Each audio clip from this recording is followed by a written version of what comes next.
स्वागत है आपका यस न्यूज कर्नाटका एक्सप्रेस में। मैं आपके साथ शकील अहमद। जैसे कि आप सब जानते हैं कि पिछले दिनों बसनगौड़ा पाटिल यत्नाल को जो है बीजेपी हाईकमांड के द्वारा एक नोटिस देकर जो है बीजेपी से बाहर किया गया है। इसी कड़ी में जो है कल पंचमसाली संगठन पंचमसाली समाज के द्वारा जो है बसनगौड़ा पाटिल के फ्लोर में जो है प्रतिभटना किया गया था। आज तमाम जो है हिंदू पर संगठनों की ओर से हिंदुत्व की तरफ से जो है आज एक श्री सिद्धेश्वर जो सिद्धेश्वर मंदिर है वहां से एक बड़ी रैली निकालकर जो है बसनगौड़ा के फ्लोर में बीजेपी के विरोध में और विजेंदर और जो येरुडप्पा के विरोध में यहाँ पर जो है पुतला जलाकर जो है अपना आक्रोश व्यक्त कर रहे हैं कि बसनगौड़ा पाटिल यत्नाल को जो है फिर से बीजेपी में लिया जाए, वरना आने वाले दिनों में पूरे कर्नाटक राज्य में एक बड़ा आंदोलन करने की जो है एक खुली चेतावनी दी जा रही है। आप हमारे पीछे देख सकते हैं कि हजारों हिंदू कार्यकर्ता जो है बसनगौड़ा के चाहने वाले यहाँ पर जो है प्रतिभटना कर रहे हैं, अपना आक्रोश व्यक्त कर रहे हैं। तो आइए एक नजर यहाँ पर जो हिंदू कार्यकर्ता अपना गुस्सा जाहिर करें वहां पर भी डालते हैं। कुछ हिंदू कार्यकर्ता से बात करने की भी हम कोशिश करेंगे।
ಸರ್, ಇವತ್ತು ಕರ್ನಾಟಕದ ರಾಜ್ಯ ಬಿಜೆಪಿಯ ಒಂದು ಬೆಳವಣಿಗೆಯನ್ನು ನೋಡ್ತಾ ಇದ್ರೆ ಬಹಳ ನೋವು ಆಗ್ತದೆ, ಅಚ್ಚರಿನೂ ಆಗ್ತದೆ.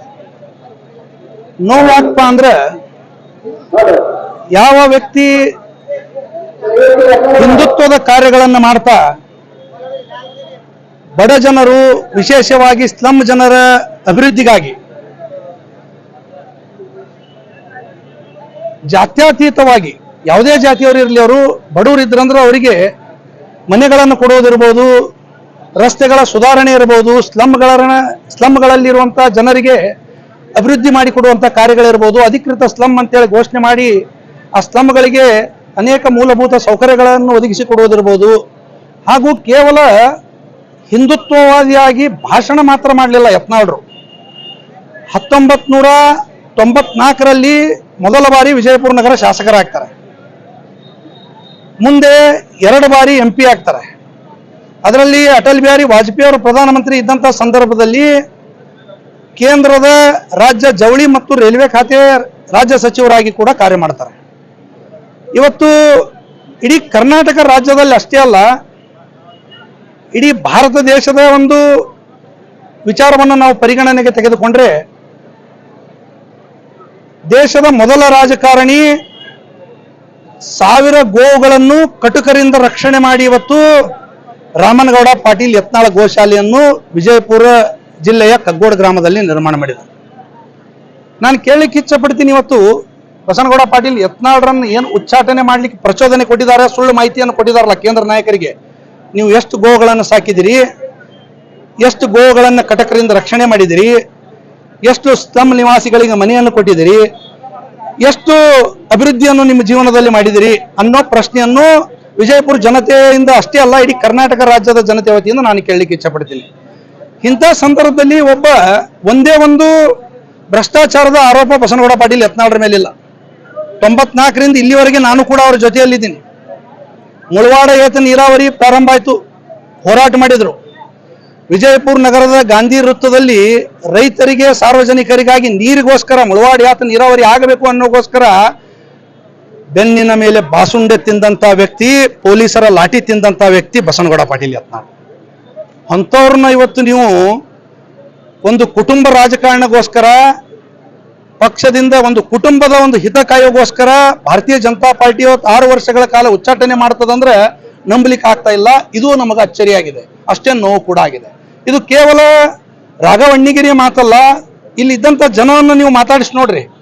ಪಾಪ ವಿಜಯಪುರ ಜಿಲ್ಲೆಯಲ್ಲಿ ಇವತ್ತು ಒಂದು ಸಾಮಾಜಿಕ ಜಾಲತಾಣಗಳ ಮುಖಾಂತರ ಕರೆ ಕೊಟ್ರೆ ತಮ್ಮ ಕೆಲಸ ಕಾರ್ಯಗಳನ್ನು ಬಿಟ್ಟು ಕೈಲೇ ಖರ್ಚು ಮಾಡಿ ಇವತ್ತು ಸಿದ್ದೇಶ್ವರ ದೇವಸ್ಥಾನದ ಮುಂಭಾಗದಲ್ಲಿ ಬಂದಿದ್ದಾರೆ.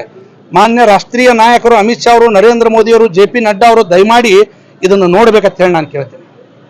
ಅದಕ್ಕೆ ನಾನು ಇಷ್ಟೇ ಆಗ್ರಹ ಮಾಡ್ತೀನಿ, ಭಿಕ್ಷೆ ಬಿಡಂಗಲ್ಲ ನಾನು ಭಾರತೀಯ ಜನತಾ ಪಾರ್ಟಿ ರಾಷ್ಟ್ರೀಯ ನಾಯಕರಲ್ಲಿ ಬಸನಗೌಡರನ್ನ ತಗೋರಿ ಅಂತೇಳಿ. ಏನಾದರೂ ಭಾರತೀಯ ಜನತಾ ಪಾರ್ಟಿ ಅಸ್ತಿತ್ವ ಕರ್ನಾಟಕದಾಗ ಉಳಿಬೇಕಂದ್ರೆ ಬಸನಗೌಡ ಪಾಟೀಲ್ ಯತ್ನಾಳರನ್ನ ಕರ್ನಾಟಕದ ರಾಜ್ಯ ಅಧ್ಯಕ್ಷ ಮಾಡಿರ ಅಂತ ನಾನು ಆಗ್ರಹ ಮಾಡ್ತೀನಿ. ವಿಜಯಪುರ ನಗರ ಮಂಡಲದಿಂದ ಮಾತಾಡ್ತಾ ಇದ್ದೀವಿ. ನಮಗೆ ಯಾರು ಲಂಚ ಗಿಂಚ ಯಾರು ಕೊಟ್ಟಿಲ್ಲ. ಅಕಸ್ಮಾತ್ ಆಗಿ ಯಾರೇ ಲಂಚ ಕೊಟ್ಟಿನ ಅಂತೇಳಿ ಹಿಂದ್ಗಡೆ ಹೊಯ್ಕೋತಿದ್ದಾರೆ. ಯಾರೋ ಒಂದು ಕೆಲವು ಜನಗಳು ಹೊಯ್ಕೋತಿದ್ದಾರೆ ಅಂತೇಳಿ ನಾವು ಲಂಚ ಕೊಟ್ಟು ಬಂದಿಲ್ಲ. ನಾವು ಯಾರು ಎದಕ್ಕಾಗಿ ರೊಕ್ಕಕ್ಕೋಸ್ಕರನು ಬಂದಿಲ್ಲ, ಯಾವ ಬಿಜೆಪಿ ಸರ್ಕಾರಕ್ಕೋಸ್ಕರನು ಬಂದಿಲ್ಲ. ನಾವು ಬಸನಗೌಡ ಯತ್ನಾಳ್ ಅವ್ರಿಗೋಸ್ಕರ ಬಂದಿದ್ದೀವಿ, ಅವ್ರಿಗೋಸ್ಕರ ಜೀವ ಕೊಡ್ತೀವಿ, ಅವ್ರಿಗೋಸ್ಕರ ಹೋರಾಡ್ತೀವಿ. ಯಡಿಯೂರಪ್ಪನವರೇ, ಈಗ ಇನ್ ಮುಂದೆ ನಿಮ್ದಿದೆ. ಯಡಿಯೂರಪ್ಪನವರೇ, ನಿಮ್ಗೆ ಎಲ್ಲಿದ್ರು ನಾವು ನಿಮ್ ಚಪ್ಪಲಿ ತಗೊಂಡು ನಿಮ್ ಚಪ್ಪಲಿ ಹಾರ ಹಾಕಿ ಹೊಡಿತೀವಿ. ವಿಜೇಂದ್ರನು ನಿಮ್ಗೂ ಕೂಡ ನಾವು ಚಪ್ಪಲಿ ಹಾರ ಹಾಕಿ ಬಿಜಾಪುರದಲ್ಲಿ ತಂದು ಹೊಡಿತೀವಿ ನಿಮ್ಗೆ. ಈಗ ನಮ್ಮ ಗೌಡ್ರು ಯತ್ನಾಳ್ ಗೌಡ್ರು ಹುಚ್ಚ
ಮಹಿಳೆಯರು ಅತಿಥಿಗಳು ಈ ಸಭೆಯನ್ನು ಉದ್ದೇಶಿಸಿ ಮಾತಾಡಿರುವಂತ ಮಹಿಳೆಯರು ಮಾತ್ರ ವೇದಿಕೆ ಮೇಲೆ ಇರಬೇಕೆಂದು ವಿನಂತಿಸ್ತಾ ಇದ್ದೀನಿ.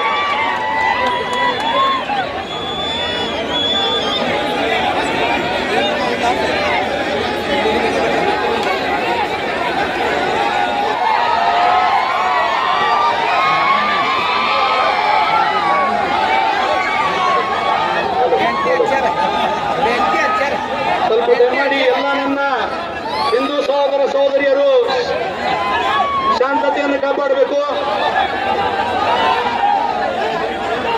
बोलो भारत माता की, ಎರಡು ಕೈ ಮೇಲೆ ಹೇಳ್ಬೇಕಾ? बोलो भारत माता की, भारत माता की, भारत माता की, ಒಂದೇ ಒಂದೇ ಒಂದೇ. ಕರ್ನಾಟಕದ ಯೋಗಿ ಆದಿತ್ಯನಾಥ್ ಬಸನಗೌಡ ಪಾಟೀಲ್ ಯತ್ನಾಳ್ ಅವರಿಗೆ, ಕರ್ನಾಟಕದ ಯೋಗಿ ಬಸನಗೌಡ ಪಾಟೀಲ್ ಯತ್ನಾಳ್ ಅವರಿಗೆ, ಕರ್ನಾಟಕದ ಯೋಗಿ ಆದಿತ್ಯನಾಥ್ ಬಸನಗೌಡ ಪಾಟೀಲ್ ಯತ್ನಾಳ್ ಅವರಿಗೆ बोलो भारत माता की, माता की.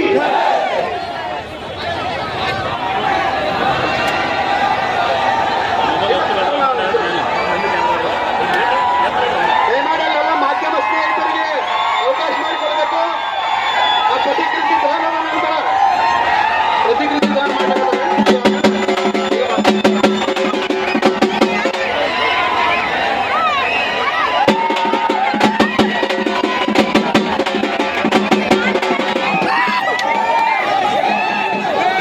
ದಯಮಾಡಿ ಎಲ್ಲ ನಮ್ಮ ರಾಷ್ಟ್ರಭಕ್ತ ಹಿಂದೂ ಸಹೋದರರು ಅದು ಪ್ರತಿಕೃತಿ ದಾನ ಮುಗಿದಿದೆ. ಎಲ್ಲರೂ ಈ ಕಡೆ ಸ್ವಲ್ಪ ಈ ಕಡೆ ಮಾಡಬೇಕು.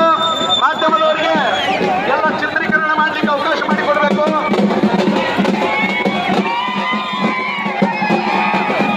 ನಿಮ್ಮ ಸಿಟ್ಟು ಗೊತ್ತಾಗ್ತಾ ಇದೆ, ನಿಮ್ಮಲ್ಲಿರುವ ಕಿಚ್ಚು ಗೊತ್ತಾಗ್ತಾ ಇದೆ, ಎಷ್ಟೊಂದು ಆಕ್ರೋಶ ಭರಿತರಾಗಿದ್ದೀರಿ.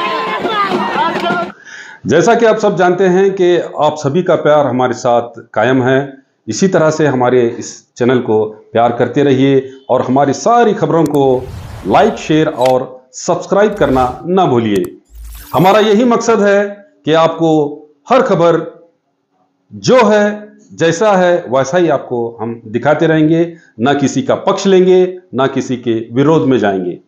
हमारे कदम सच के साथ।